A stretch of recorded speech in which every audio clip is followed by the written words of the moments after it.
جنہوں نے ایمان قبول کیا، ایمان والے وہ بھی تمہارے ولی ہیں۔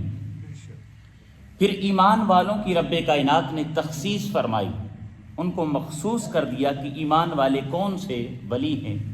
ان کے بارے میں ارشاد فرمایا الذین، وہ لوگ یقیمون الصلاۃ، جو نماز پڑھتے ہیں، نماز قائم کرتے ہیں، وَيُؤْتُونَ الزَّكَاةَ، اور زکوٰۃ ادا کرتے ہیں، وَهُمْ رَاكِعُونَ، اور رب کائنات کی بارگاہ میں عاجزی کے ساتھ ہمیشہ جھکے رہتے ہیں۔ یہ رب کائنات نے ارشاد فرمایا کہ یہ تمہارے ولی ہیں۔ یہاں پر 3 طبقات کا ذکر ہے۔ پہلی ذات اللہ رب العزت کی ذات ہے، فرمایا کہ اللہ کی ذات تمہارے ولی۔ پھر رسول کریم صلی اللہ علیہ وسلم وہ تمہارے ولی ہیں، اور پھر فرمایا وہ لوگ جو صاحب ایمان ہیں، اور صاحب ایمان میں جو نماز پڑھتے ہیں، جو زکوٰۃ ادا کرتے ہیں، اور عاجزی کے ساتھ رب کائنات کی بارگاہ میں جھکے رہتے ہیں، وہ تمہارے ولی ہیں۔ یاد رکھیے لفظ ولی جو ہے یہ کثیر المعانی لفظ ہے، یعنی اس کے بہت زیادہ معانی پائے جاتے ہیں۔ ایک لفظ ولی جو ہے لفظ ایک ہے، لیکن اس کے جو معانی ہیں وہ کیا ہیں؟ بہت زیادہ ہیں۔ ائمہ بیان کرتے ہیں لفظ ولی کا ایک معنی ہوتا ہے دوست، لفظ ولی کا ایک معنی ہوتا ہے نگہبان۔ پھر ائمہ فرماتے ہیں لفظ ولی کا ایک معنی ہوتا ہے سربراہ۔ پھر آپ نے ایک لفظ سنا ہوگا ولی عہد، یعنی جو وقت کا بادشاہ ہوتا ہے اس کو بھی ولی کہتے ہیں، ولی عہد ہوتا ہے۔ اسی طرح دوستان زیوکار ولی کے کثیر معنی ہیں، ولی مددگار کو بھی کہتے ہیں، مشکل کشا کو بھی کہتے ہیں۔ دوستان زیوکار اب یہاں پر ہم نے دیکھنا ہے کہ رب کائنات نے جو ارشاد فرمایا کہ اللہ کی ذات تمہاری ولی ہے، اور رسول بھی تمہارے ولی ہیں، اور مومنین بھی تمہارے کیا ہیں؟ ولی ہیں۔ اب یہاں پر ہم اس کا معنی کیا لیں؟ ولی کا معنی مطلب کیا یہاں پر مراد لیں گے جو رب کائنات نے فرمایا کہ یہ 3 طبقات تمہارے ولی ہیں؟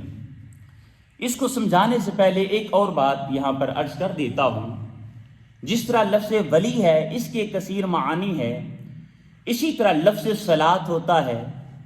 صلاۃ کا ایک معنی کیا ہے؟ نماز پڑھنا۔ صلاۃ کا دوسرا معنی کیا ہے؟ درود بھیجنا۔ صلاۃ کا ایک معنی ہوتا ہے، اگر آپ نے اپنے پاکستان میں دیکھا ہو تو جب بانس کو سیدھا کیا جاتا ہے بھٹی میں ڈال کر، ایک بھٹی سی بنی ہوتی ہے، بانس اگر ٹیڑھا ہے، سیدھا نہیں ہے، تو اس آگ میں سے گزارا جاتا ہے۔ آگ میں جب اس بانس کو گرم کر لیا جاتا ہے تو پھر اس کو کیا کیا جاتا ہے؟ سیدھا کیا جاتا ہے۔ اس پروسیس کو بھی عربی زبان کے اندر بولیے کیا کہتے ہیں؟ صلاۃ کہتے ہیں۔ پھر اسی طرح صلاۃ کا ایک معنی ہوتا ہے قریب ہونا، قربت کو بھی صلاۃ کہا جاتا ہے۔ اب آئیے اسی لفظ کی طرف بڑھتے ہیں۔ یاد رکھیے جب ایک لفظ کے کثیر معانی ہوں، مطلب ہوں، اور ہمیں نہ پتہ چل رہا ہو کہ یہاں پر جو رب کائنات نے لفظ ولی ارشاد فرمایا ہے اس کا کیا معنی ہے، کیا مطلب ہے، تو پھر ہم اس آیت کریمہ کا شان نزول پڑھتے ہیں کہ رب کائنات نے اس آیت کریمہ کو کس جگہ پر نازل فرمایا، اس کے پیچھے وجہ کیا تھی، ریزن کیا تھی جہاں پر رب کائنات نے اس آیت کریمہ کو نازل فرمایا ہے۔ اس کے بارے میں کثیر ہمارے پاس روایات ہیں۔ حضرت عبداللہ ابن عباس رضی اللہ تعالیٰ عنہ آپ بھی روایت کرتے ہیں، حضرت عمار رضی اللہ تعالیٰ عنہ آپ بھی روایت کرتے ہیں، حضرت انس بن مالک، حضرت ابو رافع، اور کثیر ہمارے پاس یہاں پر حوالہ جات موجود ہیں۔ تفسیر مظہری کے اندر، اسباب نزول واحدی کے اندر، شواہد التنزیل کے اندر حضرت عبداللہ ابن عباس رضی اللہ تعالیٰ عنہ آپ سے یہ روایت جو ہے اس کو مراد لیا گیا ہے۔ اب وہ شان نزول کیا ہے اس کو سنیے گا اور اپنے ایمان کو تازہ کیجیے گا، اور اپنی ذات کو حضرت علی المرتضیٰ رضی اللہ تعالیٰ عنہ آپ کی ذات کے ساتھ اور زیادہ پختہ کیجیے اور جوڑیے گا۔ ایک سائل مسجد نبوی میں آتا ہے۔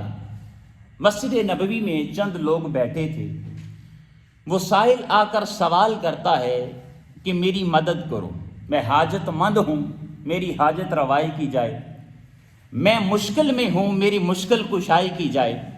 ان لوگوں سے مدد طلب کی جو مسجد میں بیٹھے تھے، ان لوگوں نے دینے سے انکار کر دیا کہ ہمارے پاس کچھ نہیں ہے، ہم تمہیں کچھ نہیں دے سکتے۔ اب جب اس کو انکار کا سامنا کرنا پڑا تو وہ اپنے ہاتھوں کو آسمان کی طرف بلند کرتا ہے اور اللہ رب العزت کی بارگاہ میں عرض کرتا ہے، مولا میں تیرے نبی کی مسجد کے اندر کھڑا ہوں اور تو گواہ رہنا، میں نے اس مسجد کے اندر لوگوں سے سوال کیا ہے لیکن لوگوں نے دینے سے انکار کر دیا ہے۔ حاضرین دیوکار، نوارہ والو، اسی دوران حضرت علی المرتضیٰ رضی اللہ تعالیٰ عنہ آپ ہی مسجد میں موجود ہوتے ہیں اور عصر کا وقت تھا، آپ نماز کے اندر مشغول تھے۔ کیا کر رہے تھے بولیے؟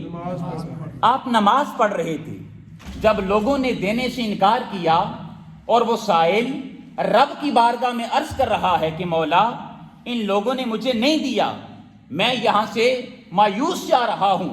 حضرت علی المرتضیٰ رضی اللہ تعالیٰ عنہ آپ نماز میں کھڑے ہیں، آپ نے یوں ہاتھ کا اشارہ فرمایا، نماز جاری ہے، آپ نے ہاتھ میں ایک انگوٹھی پہن رکھی تھی۔ اب اشارہ جب ہاتھ کا یوں کیا، اس کے آگے کیا، تو اس کا کیا مطلب ہوگا؟ بھئی یہی مطلب ہے نا کہ اس انگوٹھی کو اتار لے اور اپنی جا کر حاجت روائی کر لے، اپنی ضرورت کو پورا کر لے۔ مثلا میرے پاس ایک پانی کا چھوٹا سا گلاس پڑا ہے، یہ خالی ہو اور میں اکرم صاحب کو دوں اور منہ سے کچھ نہ بولوں تو مجھے بتائیے اس میں کیا لایا جائے گا؟ اس میں سالن ڈال کر تو نہیں نہ لائیں گے، چاول ڈال کر؟ جی کیا ہوگا؟ قرینہ حال یہ بتا رہا ہے کہ اس گلاس کو یوز کیا جاتا ہے کس کے لیے؟ پانی کے لیے۔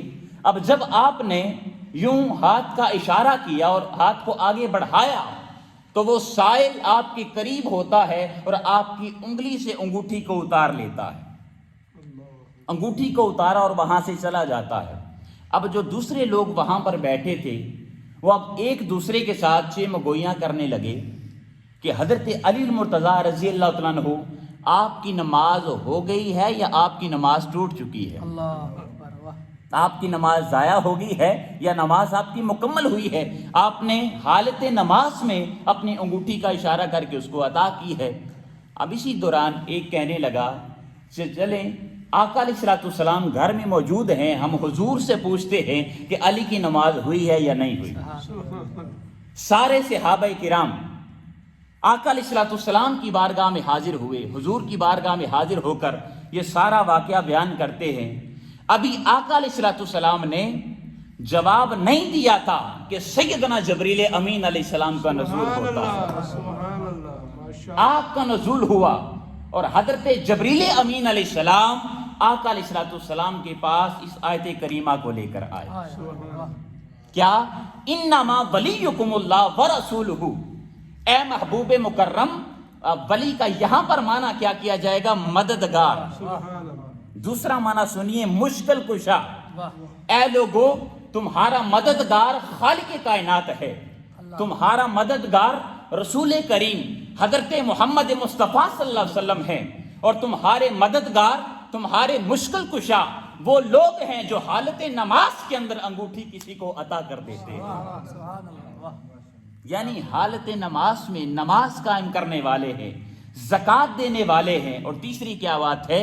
عاجزی کے ساتھ رب کائنات کی بارگاہ میں جھکے رہتے ہیں۔ اب اس سے مراد یعنی یہ جو تین صفات پائی جاتی ہیں یہ کن کے بارے میں؟ یہ جملہ جو میں نے پہلے راویان آپ کے سامنے بیان کیے تھے، سارے راوی بیان کرتے ہیں کہ اس آیت کریمہ کی جو سب سے پہلے مصداق ہیں، جن کی وجہ سے رب کائنات نے اس آیت کریمہ کا نزول فرمایا ہے، ان کو شیر خدا حضرت علی المرتضیٰ کہا جاتا ہے، وہ آپ کی ذات ذی وقار ہے۔ اب یہاں پر ایک اور بات کرتا چلوں کہ کسی کے ذہن کے اندر یہ خیال آ سکتا ہے نا، انسان ہے، ہم نے سن رکھی ہے ایک حدیث پاک کہ حضرت علی المرتضیٰ رضی اللہ تعالیٰ عنہ، بڑا خوبصورت جملہ ہے، سنیے گا۔ آپ کو جب تیر لگتا ہے تو آپ فرماتے ہیں کہ میرا تیر ابھی نہ نکالو، جب میں حالت نماز میں ہوں تو تب اس تیر کو کھینچ لینا۔ اب کسی کے ذہن میں یہ خیال آ سکتا ہے کہ وہ تو خشوع و خضوع کے ساتھ رب کائنات کی بارگاہ میں عبادت کرتے تھے، یہ کیسے ممکن ہے کہ سائل نے جب پکارا تو انہوں نے خشوع و خضوع کو توڑ کر انگوٹھی اس کو عطا کر دی؟ اب یہاں پر ایک دو سوال آپ سے کرنا چاہتا ہوں۔ دیکھیں، حضرت علی المرتضیٰ رضی اللہ تعالیٰ عنہ، آپ نے جب انگوٹھی عطا کی تو مجھے بتائیے اس وقت علی المرتضیٰ کیا کر رہے تھے؟ سب بولیں ذرا، حالت نماز میں تھے، نماز ادا کر رہے تھے۔ اور وہ شخص جو تھا وہ کیا کر رہا تھا؟ سوال کر رہا تھا۔ سوال کے بعد وہ کیا کر رہا تھا؟ رب کی بارگاہ میں دعا کر رہا تھا، التجا کر رہا تھا کہ مولا میں خالی لوٹ رہا ہوں۔ تو مجھے بتائیے، دعا جب انسان کرتا ہے تو دعا کس کی بارگاہ میں پیش ہوتی ہے؟ اب لگتا ہے کہ آپ اس جملے تک پہنچے نہیں ہیں ابھی تک جو میں بیان کرنا چاہتا ہوں۔ حضرت علی المرتضیٰ رضی اللہ تعالیٰ عنہ، آپ حالت نماز میں ہیں۔ جب بندہ نماز پڑھتا ہے تو بولیے کس کی بارگاہ میں ہوتا ہے؟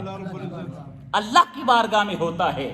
تو جو انسان کی دعا ہے وہ کہاں پر پیش کی جاتی ہے؟ اللہ کی بارگاہ میں پیش کی جاتی ہے۔ تو پتہ کیا چلا؟ پتہ یہ چلا کہ حضرت علی المرتضیٰ رضی اللہ تعالیٰ عنہ، آپ تو اس دنیا کے اندر موجود ہی نہیں تھے، بلکہ آپ تو اس وقت جب وہ سائل دعا کر رہا تھا رب کائنات کی بارگاہ میں حاضر تھے، اللہ رب العزت کی بارگاہ میں حاضر تھے۔ یہی وجہ ہے کہ آپ نے اس کو انگوٹھی عطا کر دی۔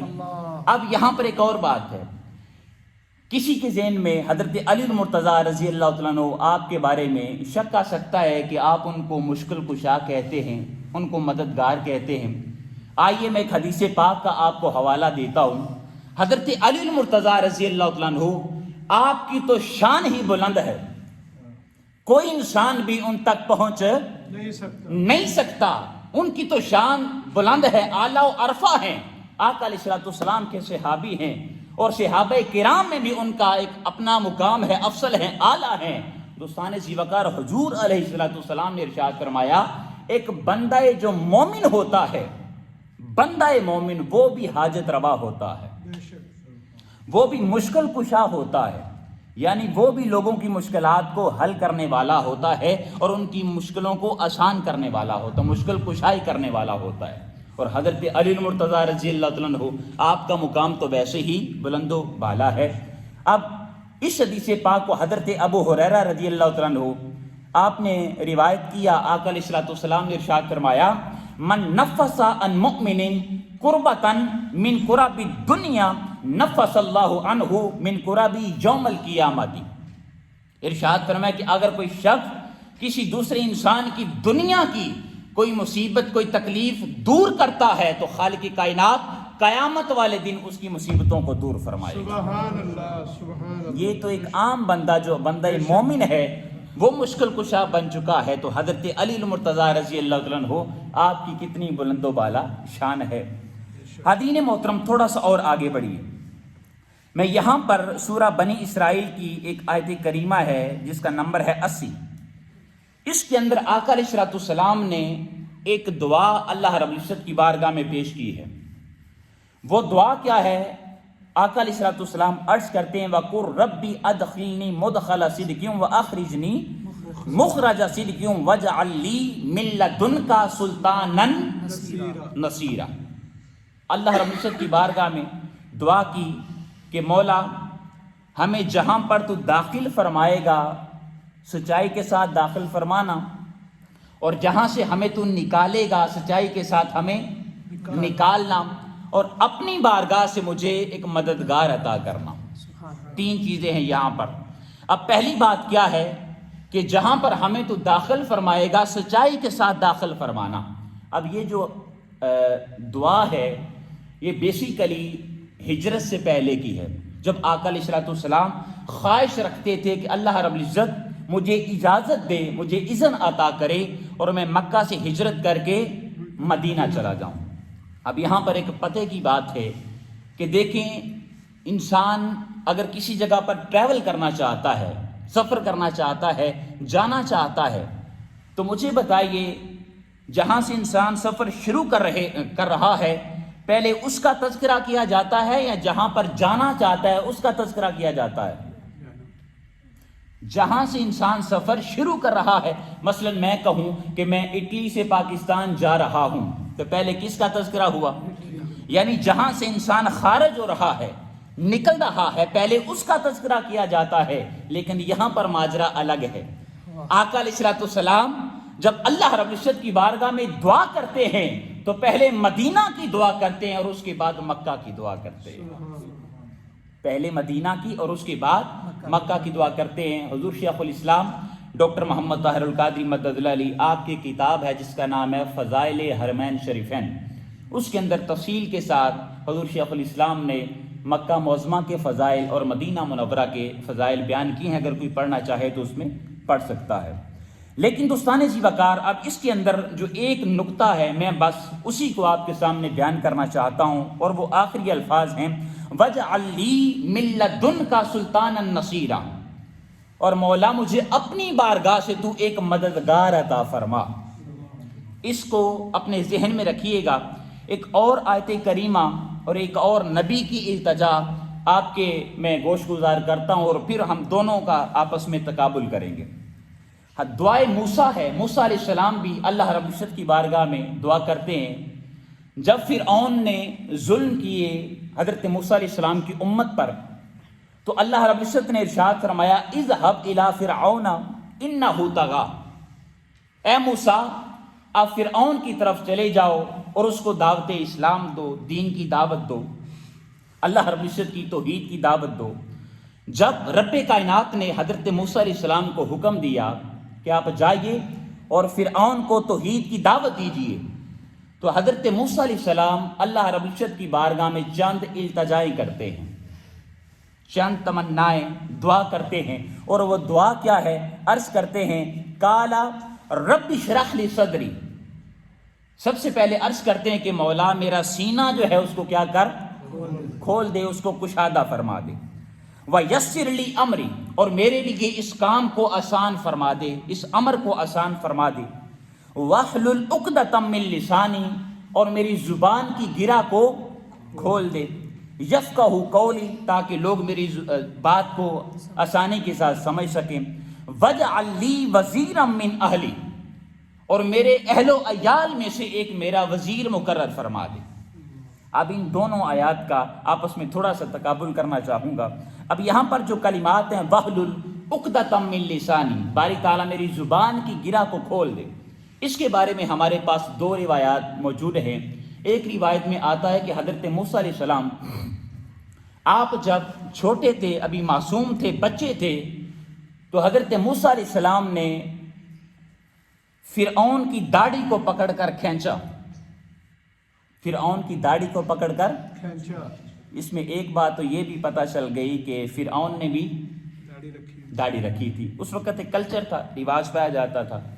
آپ نے اس کی جب داڑھی کو کھینچا تو اس کو شبہ لاحق ہوا، شک لاحق ہوا حضرت موسیٰ علیہ السلام پر، اور وہ کہنے لگا کیا کہ مجھے لگ رہا ہے، اپنی بیوی سے مشاورت کرتا، مجھے لگ رہا ہے کہ یہ بچہ جس کو ہم پال رہے ہیں یہ کل ہماری حکومت کے لیے خطرے کا سبب بنے گا۔ لیکن بیوی جواب دیتی ہے کہ نہیں، ابھی معصوم بچہ ہے، نادان ہے، اس کو چیزوں کی تمیز نہیں ہے، لہٰذا اس کو معاف کر دیا جائے۔ فرعون نے موسیٰ علیہ السلام کو قتل کرنے کا ارادہ بنا لیا تھا، لیکن بیوی کے کہنے پر رک گیا کچھ دیر کے لیے، اور وہ کہتے کہ میں بھی ٹیسٹ کروں گا۔ اب ٹیسٹ کیا کیا گیا ان کے سامنے؟ حضرت موسیٰ علیہ السلام کے ایک طرف انہوں نے ہیرے رکھ دیے اور ایک طرف انگارے رکھ دیے، کوئلے رکھ دیے، تاکہ ہم سمجھ سکیں آیا کہ اس بچے کو کوئی شعور ہے یا نہیں ہے۔ اگر اس نے ہیروں کی طرف ہاتھ بڑھایا تو ہم اس کو قتل کر دیں گے۔ حضرت موسیٰ علیہ السلام نے ایک کوئلہ، ایک انگارہ پکڑا اور اپنے منہ میں ڈال لیا۔ وہ زبان جلنے کی وجہ سے روایت میں آتا ہے کہ حضرت موسیٰ علیہ السلام کی زبان میں لکنت آ گئی تھی، صحیح طرح سے بول نہیں پاتے تھے۔ اسی طرح حضرین محترم ایک اور بھی ہمارے پاس روایت موجود ہے، لہذا اس کو یہاں پر رکھنا چاہتا ہوں۔ اب آئیے ان دونوں آیات کریمہ کا میں آپ کے سامنے تقابل کرتا ہوں، اور حضرت علی المرتضیٰ رضی اللہ عنہ آپ کی شان کو سنتے ہیں اور بیان کرتے ہیں۔ اب دو چیزیں ہیں یہاں پر. جو پہلی بات ہے وہ یہ ہے کہ جب موسیٰ علیہ السلام اللہ رب العزت کی بارگاہ میں التجا کرتے ہیں تو پہلا لفظ کیا ہے؟ کالا. موسیٰ علیہ السلام نے دعا کی. کس نے کی بولیے؟ کالا، اس نے کہا. یعنی موسیٰ علیہ السلام نے اللہ رب العزت کی بارگاہ میں دعا کی ہے کہ مولا میرے سینے کو کھول دے. لیکن جب تاجدار کائنات صلی اللہ علیہ وآلہ وسلم آپ کی باری آتی ہے تو آقا علیہ الصلوۃ والسلام کے لیے لفظ کالا ارشاد نہیں ہوتا، بلکہ خالق کائنات فرماتا ہے محبوب کل، اے محبوب مکرم، ہر نبی نے مجھ سے مانگا ہے، مجھ سے تمنا کی ہے، دعا کی ہے، محبوب تو کچھ نہیں مانگتا، کل محبوب آپ فرما دیجئے. تو پہلی بات کیا ہے؟ لفظ کل. اب کل کے اندر محبوب کی زبان ہوتی ہے لیکن ارادہ کس کا ہوتا ہے؟ اللہ رب العزت کا. پہلی بات ہے کل. پھر دوسری بات دوستان زیوکار، حضرت موسیٰ علیہ السلام اللہ رب العزت کی بارگاہ میں التجا کرتے ہیں رب اشرح لی صدری، مولا میرا سینہ کھول دے، میرے سینے کو کشادہ فرما دے. لیکن جب تاجدار کائنات حضرت محمد مصطفیٰ صلی اللہ علیہ وسلم آپ کی باری آئی تو آقا علیہ الصلوۃ والسلام نے کوئی دعا نہیں کی کہ باری تعالیٰ میرے سینے کو کشادہ کر دے، بلکہ خالق کائنات خود ارشاد فرماتا ہے قرآن کریم کے اندر، الم نشرح لک صدرک، اے محبوب مکرم، کیا ہم نے آپ کے سینے کو کشادہ نہیں کر دیا؟ سبحان اللہ، سبحان اللہ، بے شک. آپ کے سینے کو ہم نے کھول نہیں دیا؟ تو اللہ رب العزت خود تاجدار کائنات کے سینے کو کشادہ فرما رہا ہے. پھر تیسری بات، حضرت موسیٰ علیہ السلام اللہ رب العزت کی بارگاہ میں التجا کرتے ہیں واحلل عقدۃ من لسانی، باری تعالیٰ میری زبان کی گرہ کو کھول دے. لیکن جب تاجدار کائنات حضرت محمد مصطفیٰ صلی اللہ علیہ وسلم آپ کی ذات کی بات آتی ہے اور آپ کی باری آتی ہے تو خالق کائنات کیا ارشاد فرماتا ہے؟ وما ینطق عن الہویٰ ان ہوا الا وحی یوحیٰ. سبحان اللہ. اے محبوب مکرم، آپ جو کچھ بولتے ہیں آپ اپنی مرضی سے نہیں بولتے بلکہ خالق کائنات کی مرضی سے بولتے ہیں، اللہ رب العزت کی مرضی سے بولتے ہیں. پھر چوتھی بات دوستان زیوکار، حضرت موسیٰ علیہ السلام اللہ رب العزت کی بارگاہ میں التجا کرتے ہیں وَاجْعَلْ لِي وَزِيرًا مِّنْ أَهْلِي، باری تعالیٰ میرے اہل و عیال میں سے میرے لیے ایک وزیر مقرر فرما دے. کہاں سے بولیے؟ من اہلی، میرے اہل سے، میرے خاندان سے، ہماری نسل سے باری تعالیٰ میرا ایک وزیر مقرر کر دے. لیکن جب تاجدار کائنات حضرت محمد مصطفیٰ صلی اللہ علیہ وسلم حضرت علی المرتضیٰ کی شان سننے بیٹھیں تو اس جملے کو سماعت کیجئے گا. جی موسیٰ علیہ السلام اللہ کی بارگاہ میں عرض کر رہے ہیں کہ باری تعالیٰ میرے اہل و عیال میں سے میرے لیے ایک وزیر مقرر کر دے. لیکن جب تاجدار کائنات کی باری آئی تو رب کی بارگاہ میں کیا عرض کرتے ہیں؟ وَاجْعَلْ لِي مِن لَدُنْكَ سُلْطَانًا نَصِيرًا، باری تعالیٰ میرے خاندان میں سے، میری نسل میں سے نہیں بلکہ اپنی بارگاہ سے مجھے نصیر عطا فرما. کہاں سے عطا کر بولیے؟ من لدنک، اپنی بارگاہ سے عطا کر. اب یہاں پر میں آگے چل کر چند چیزیں اس کے بارے میں بیان کروں گا. اب دوستان زیوکار آخری جملہ سماعت کیجئے. موسیٰ علیہ السلام نے وزیر مانگا. کیا مانگا؟ وزیر. موسیٰ علیہ السلام نے جب وزیر مانگا تو رب کائنات نے ان کو بھائی ہارون عطا کر دیا. اور جب تاجدار کائنات حضرت محمد مصطفیٰ صلی اللہ علیہ وسلم آپ نے رب کی بارگاہ میں نصیر مانگا تو خالق کائنات نے علی المرتضیٰ عطا کر دیا، حضرت علی المرتضیٰ عطا کر دی. اور وزیر کہاں سے تھا؟ ان کے اہل سے تھا. لیکن علی المرتضیٰ کہاں سے تھے؟ رب کی بارگاہ سے عطا کی رب کائنات نے. حاضرین محترم، اب آخری جو کلمات ہیں، یہاں پر باتیں تو بہت ہیں لیکن میں چاہتا ہوں کہ اختتام کی طرف بڑھوں. من لدنک سلطانا نصیرا، اپنے گھر سے عطا کر. اب یہاں پر ایک اور بات بھی ہے کہ حضرت علی المرتضیٰ رضی اللہ تعالیٰ عنہ آپ کی ولادت کہاں پر ہوئی؟ جی خانہ کعبہ میں، بیت اللہ شریف میں.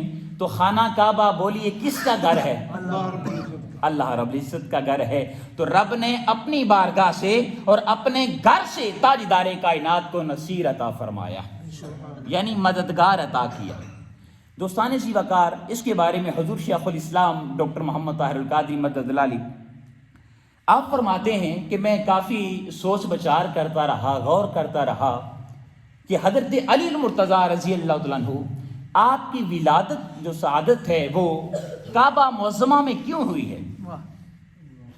میں نے غور کیا اور اسٹڈی کی، مطالعہ کیا تو پتہ چلا جب میں نے حضرت علی المرتضیٰ اور سیدہ کائنات سیدہ فاطمہ الزہرا سلام اللہ علیہا آپ کی شادی کو دیکھا، اس کا جب مطالعہ کیا تو پھر میرا یہ عقدہ کھلا اور یہ میری مشکل حل ہوئی۔ مجھے سمجھ آئی کیا کہ دلہن نبی کے گھر کی تھی اور دلہا خدا کے گھر کا تھا۔ اور یاد رکھیے سیدہ کائنات سیدہ فاطمہ الزہرا سلام اللہ علیہا، زاہدہ عابدہ طیبہ طاہرہ، ان کا کفو اس دنیا کے اندر کوئی نہ تھا۔ کفو سمجھتے ہیں آپ؟ جوڑ کو کہہ لیں، آپ برابری کو کہہ لیں، جی آج ہم ہیں نا، ہم بھی کفو دیکھتے ہیں، کفو کاف واو فا کفو، ہم دیکھتے ہیں کہ جی میں ملک ہوں، میں وڑائش ہوں، میں یہ ہوں، میں چودھری ہوں، تو میری شادی جو ہے وہاں پر ہی ہونی چاہیے، اپنی برادری میں ہونی چاہیے۔ پھر کفو دیکھا جاتا ہے، اگر بچہ پی ایچ ڈی ہے تو وہ کوشش کرے گا کہ جو خاتون آئے وہ بھی پی ایچ ڈی پڑھی لکھی ہو، اس کو کفو کہتے ہیں۔ تو سیدہ کائنات سلام اللہ علیہا آپ کا کفر نہیں تھا، سبحان اللہ، واہ کیا بات ہے۔ یہی وجہ ہے کہ حضرت علی المرتضیٰ رضی اللہ عنہ آپ کی ولادت با سعادت خالق کائنات نے اپنے اذن سے کعبہ معظمہ میں فرمائی، بی بی پاک کا کفر علی تھے، واہ کیا اور کوئی آپ کا کفر نہیں تھا۔ تو یہ شان ہے حضرت علی المرتضیٰ رضی اللہ عنہ۔ حاضرین محترم، اب یہاں پر ایک رک کر ایک اور جملہ حضرت علی المرتضیٰ رضی اللہ عنہ آپ کی بارگاہ میں پیش کرنا چاہوں گا۔ اگر ہضم کر سکیں تو اچھی بات ہے، نہ ہضم کیا تو میں ایک اور دلیل کے ذریعے اس کو حل کر دوں گا۔ حاضرین محترم، ہم لوگ کہتے ہیں کہ کعبہ کے اندر حضرت علی المرتضیٰ کی ولادت ہوئی ہے، تو اس سے حضرت علی المرتضیٰ رضی اللہ عنہ آپ کی شان بلند ہوئی ہے۔ لیکن ہم منہاج القرآن والے اس جملے کا رد و بدل کرتے ہیں، اس کو الٹ کرتے ہیں۔ ہم کہتے ہیں کہ کعبہ کے اندر حضرت علی المرتضیٰ رضی اللہ عنہ آپ کی جو ولادت با سعادت ہوئی ہے، اس سے شان حضرت علی المرتضیٰ کی بلند نہیں ہوئی بلکہ کعبہ معظمہ کی شان بلند ہوئی ہے۔ ہضم ہوا ہے یا دلیل پیش کروں آگے؟ جی حاضرین محترم، دلیل سن لیں چلیں۔ یہ تو حضرت علی المرتضیٰ رضی اللہ عنہ آپ کی ذات زیبا کار ہیں۔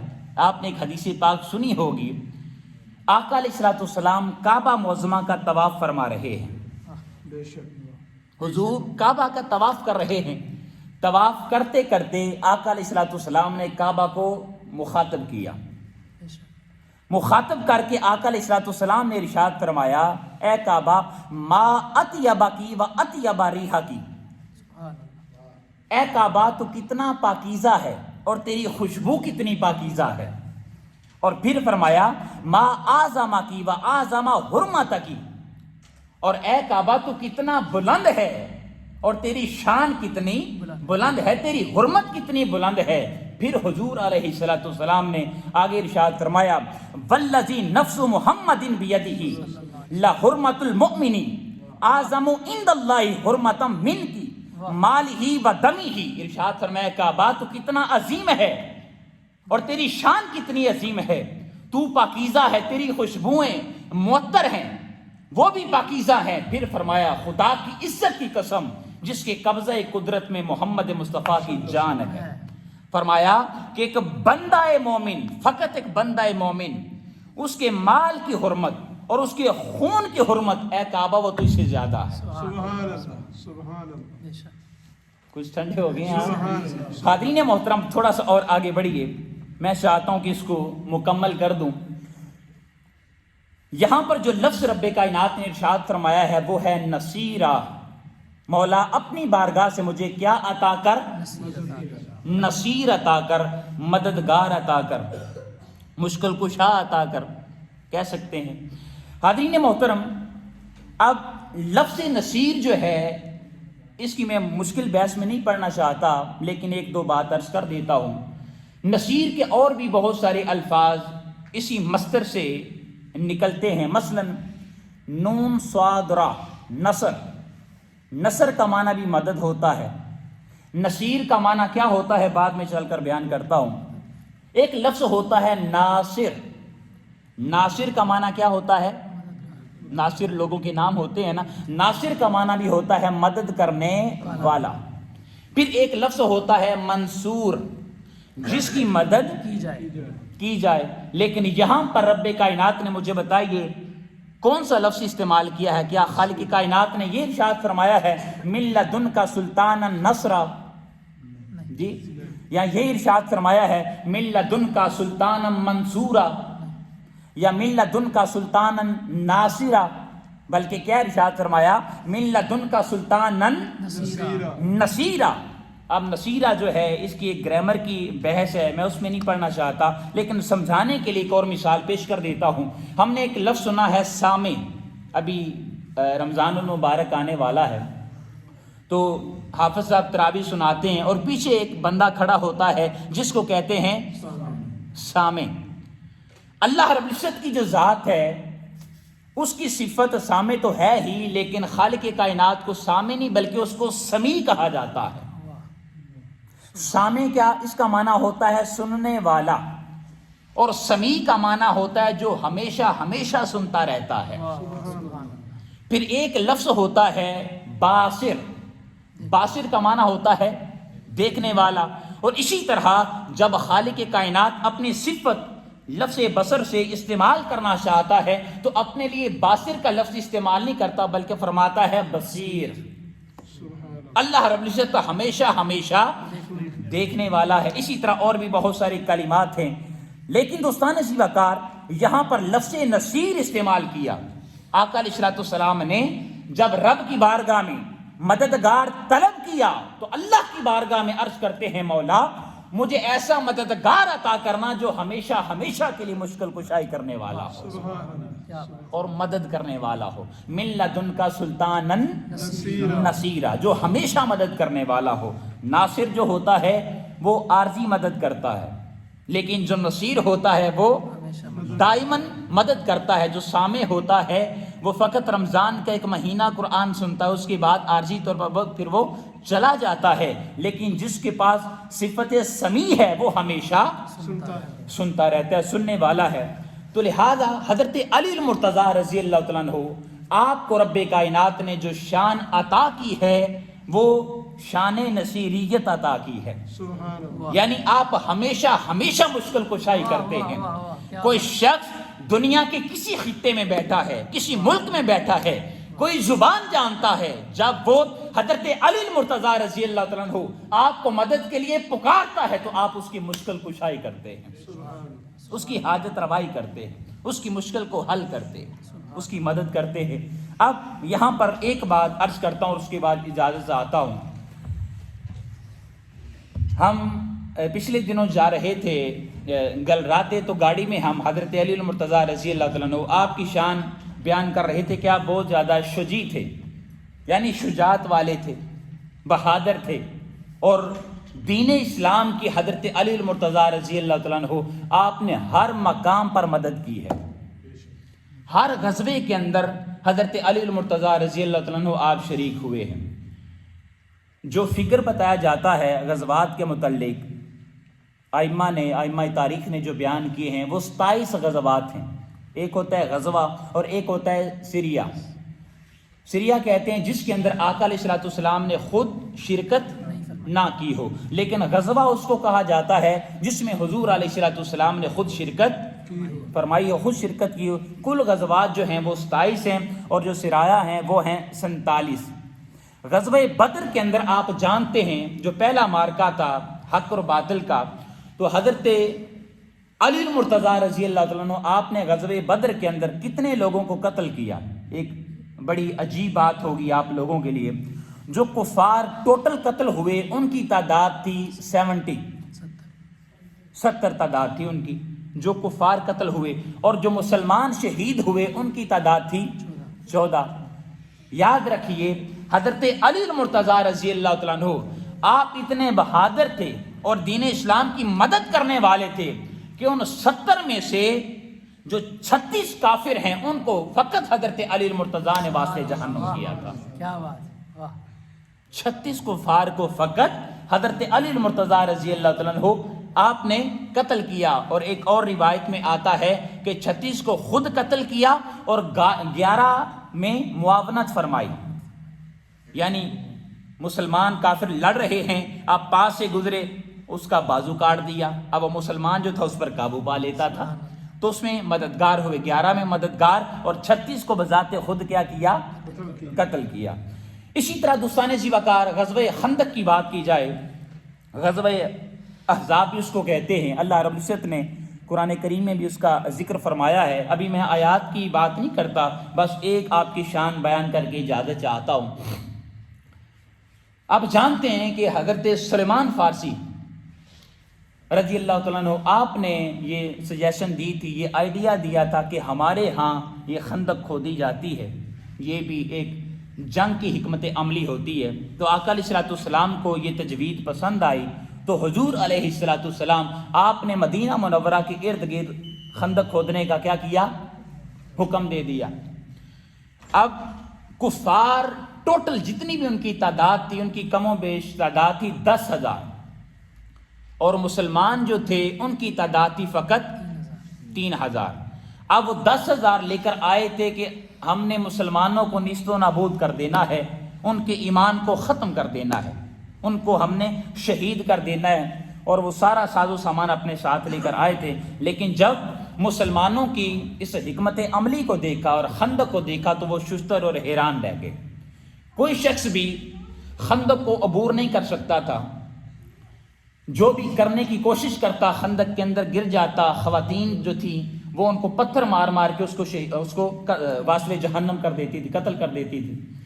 لیکن روایت میں آتا ہے 3 لوگ جو تھے انہوں نے اس خندق کو عبور کیا۔ اب خندق کسی جگہ پر چوڑی ہے، کسی جگہ پر تھوڑی سی کم تھی، تو ایک نام ہے عمر بن عبد ود، وہ گھوڑے کو دور سے دوڑا کر لاتا ہے اور اس نے خندق کو عبور کر لیا اور مسلمانوں کے سامنے آ جاتا ہے، لشکر کے سامنے آ جاتا ہے اور آ کر پکارتا ہے کہ کون شخص ہے جو میرا مقابلہ کرے گا۔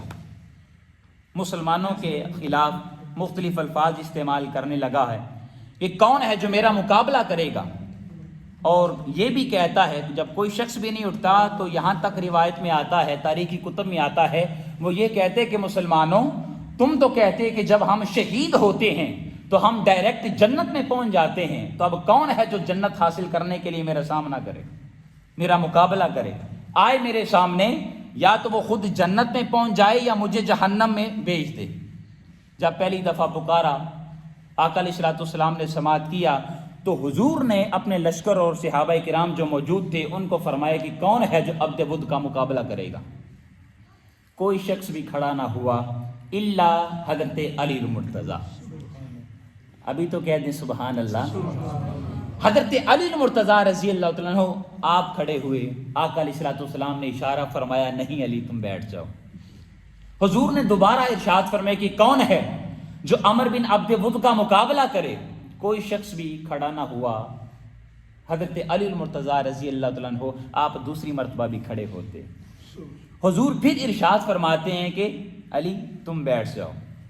تیسری مرتبہ حضور نے پھر ارشاد فرمایا کہ کون ہے جو عبد ود کا مقابلہ کرے، کوئی شخص بھی کھڑا نہیں ہو رہا تھا۔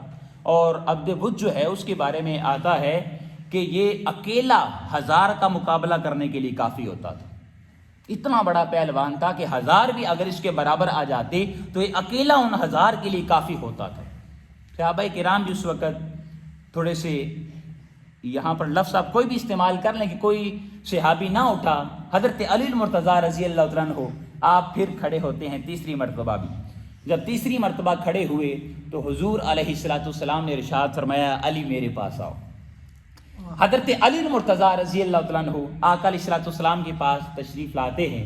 حضور علیہ السلام اپنا امامہ شریف اتار کر علی کے سر پر رکھتے ہیں، اپنا امامہ شریف اتارا اور علی کے سر پر رکھا اور اپنی جو تلوار تھی ذوالفقار وہ حضرت علی المرتضیٰ کو عطا کر دی اور تلقین فرمائی، اے علی سب سے پہلے جا کر اس کو دعوت اسلام دینا، توحید کی دعوت دینا، اگر وہ ایکسیپٹ کر لے تو اچھی بات ہے، ورنہ اس کے بعد پھر جیسے وہ کرے گا تم بھی ویسے کر لینا۔ اور جب حضرت علی المرتضیٰ رضی اللہ تعالیٰ عنہ آپ کو روانہ کر دیا تو آقا علیہ الصلوۃ والسلام اللہ رب العزت کی بارگاہ میں التجا کرتے ہیں، اللہ کی بارگاہ میں دعا کرتے ہیں کیا کہ مولا حضرت علی المرتضیٰ رضی اللہ تعالیٰ عنہ آپ کی آگے سے بھی حفاظت فرمانا، آپ کی پیچھے سے بھی حفاظت فرمانا، آپ کی دائیں سے بھی حفاظت فرمانا، آپ کی بائیں سے بھی حفاظت فرمانا۔ اے باری تعالیٰ حضرت علی المرتضیٰ رضی اللہ تعالیٰ عنہ آپ کی اوپر سے بھی حفاظت فرمانا، آپ کی نیچے سے بھی حفاظت فرمانا۔ اور میرا گمان کہتا ہے کہ حضور نے اللہ رب العزت کی بارگاہ میں یہ بھی التجا پیش کی ہوگی کہ باری تعالیٰ میں جب پیدا ہوا تو میرے والد محترم اس دنیا میں موجود نہیں تھے، باری تعالیٰ میں بھی بچہ تھا تو میری والدہ بھی اس دنیا سے رخصت ہو گئی، میرا دادا بھی میرا ساتھ چھوڑ گئے، میرے چچا بھی اس دنیا سے رخصت ہو گئے، مولا اب فقط ایک سہارا میرے پاس باقی ہے اور وہ حضرت علی المرتضیٰ رضی اللہ عنہ۔ یہ دعا اللہ رب العزت کی بارگاہ میں پیش کی ہو جی۔ حضرت علی المرتضیٰ رضی اللہ تعالیٰ عنہ آپ عبد بدھ کے سامنے جاتے ہیں، جب اس کے سامنے گئے تو کہتا ہے کہ تمہارا نام کیا ہے؟ آپ فرماتے ہیں میرا نام حضرت علی ابن ابی طالب ہے۔ بولیے ذرا آپ بھی یہ لفظ میں نے کیا بولا ہے؟ علی ابن ابی طالب، میں ابو طالب کا کیا ہوں؟ بیٹا ہوں، فرزند ہوں اور ان کا بیٹا ہوں۔ اور اس کے بارے میں یہ جو غزوہ ہے اس کے بارے میں آقا علیہ الصلوۃ والسلام نے ارشاد فرمایا کہ جب حضرت علی المرتضیٰ اس کے مقابلے کے لیے چلے گئے تو حضور نے ارشاد فرمایا کہ کل ایمان کل کفر کے مقابلہ میں جا رہا ہے، کل ایمان کل کفر کے مقابلہ میں جا رہا ہے، یعنی کل ایمان حضرت علی المرتضیٰ رضی اللہ تعالیٰ عنہ کو مراد ہے۔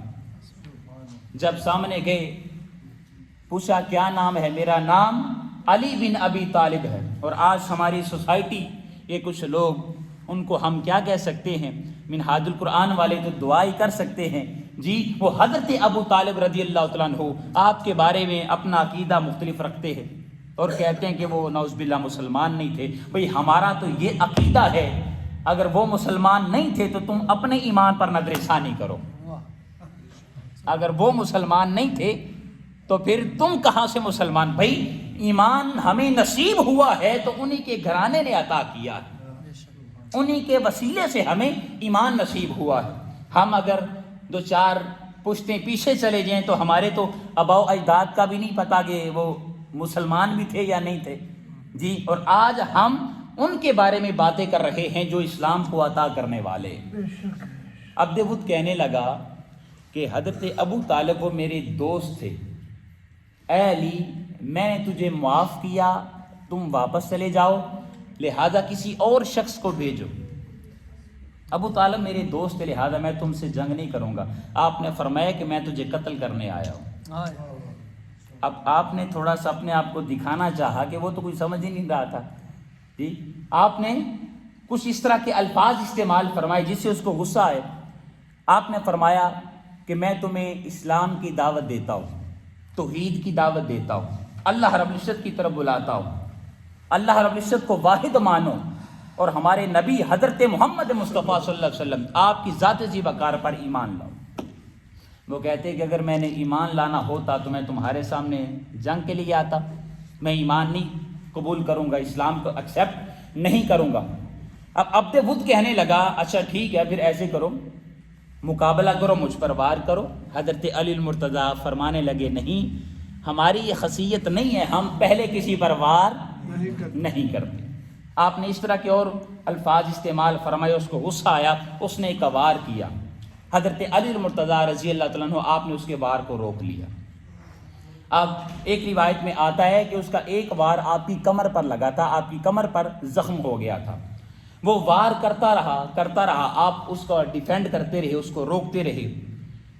یہ دونوں پہلوان جب اس وقت لڑ رہے تو ایک غبار اٹھتا ہے، ایک دھول مٹی جو ہے وہ اڑتی ہے پہلوانوں کے لڑنے سے. آپ دیکھتے ہیں جہاں پر دھول مٹی ہوتی ہے، اگر دو آدمی آپس میں کشتی کر رہے ہوں تو کیا ہوتا ہے، غبار اڑتا ہے. جب غبار اڑا تو دونوں شخص جو حضرت علی المرتضیٰ رضی اللہ تعالیٰ عنہ اور عبد ود وہ دونوں غائب ہو جاتے ہیں، اس غبار کے اندر کھو جاتے ہیں. اب مسلمان بھی پریشان ہوتے ہیں کہ پتہ نہیں کیا بنا ہوتا ہے، کیا بنا.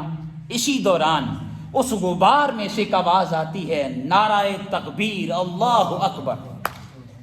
ایک آواز بلند ہوتی ہے، اللہ اکبر. جب اس غبار میں سے اللہ اکبر کی صدا بلند ہوئی تو تاجدار کائنات صلی اللہ علیہ وسلم آپ کھڑے ہو جاتے ہیں. آپ فرماتے ہیں کہ مبارک ہو حضرت علی المرتضیٰ رضی اللہ تعالیٰ عنہ، آپ نے اس دشمن کے سر کو قلم کر دیا ہے، اس کو واصل جہنم کر دیا ہے. جب غبار ہٹا تو پتہ چلا کہ عبد ود کے 2 ٹکڑے ہو چکے تھے اور حضرت علی المرتضیٰ اللہ اکبر. نعرہ رسالت، یا رسول اللہ. نعرہ حیدری، یا علی. ماشاءاللہ ماشاءاللہ. اس کے 2 ٹکڑے ہو چکے تھے اور حضرت علی المرتضیٰ رضی اللہ تعالیٰ عنہ آپ زور لگا کر زمین میں سے اس ذوالفقار کو کھینچ رہے تھے، تلوار کو. یعنی اس کے جب 2 ٹکڑے ہوئے، 2 دھڑ ہو گئے تو زمین کے اندر تلوار دنس گئی اور آپ اس کو دوبارہ واپس کھینچ رہے